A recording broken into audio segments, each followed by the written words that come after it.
Une frappe aérienne décisive dans la région de Koursk.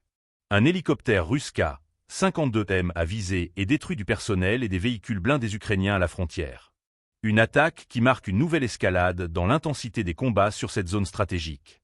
Abonnez-vous pour suivre toute l'évolution de cette situation et partagez votre avis en commentaire. Cette frappe aérienne marque-t-elle un tournant dans l'offensive russe? Selon le ministère russe de la Défense, l'équipage de l'appareil a mené une offensive ciblée à l'aide de missiles air-sol, frappant des positions ukrainiennes identifiées en amont. Après l'attaque, l'hélicoptère a effectué une manœuvre d'évitement, largué des leurres thermiques pour éviter toute riposte, avant de regagner sa base en toute sécurité. Le bilan annoncé par Moscou est lourd.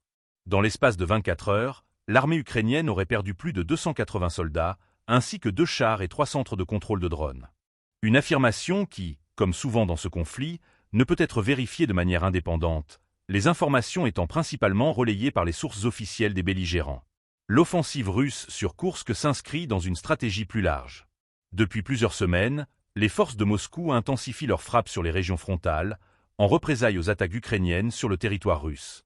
Cette tactique vise à affaiblir les capacités offensives de Kiev, en ciblant ses équipements et ses unités stratégiques. Dans cette guerre d'usure, l'aviation joue un rôle clé. Le K-52M, surnommé Alligator, est l'un des hélicoptères d'attaque les plus redoutables de l'armée russe. Conçu pour des missions de reconnaissance et de combat, il est équipé de missiles guidés capables de détruire des cibles à plusieurs kilomètres de distance. Un atout majeur pour Moscou, qui cherche à maintenir sa suprématie aérienne sur le front. Reste à voir comment l'Ukraine répondra à cette nouvelle offensive.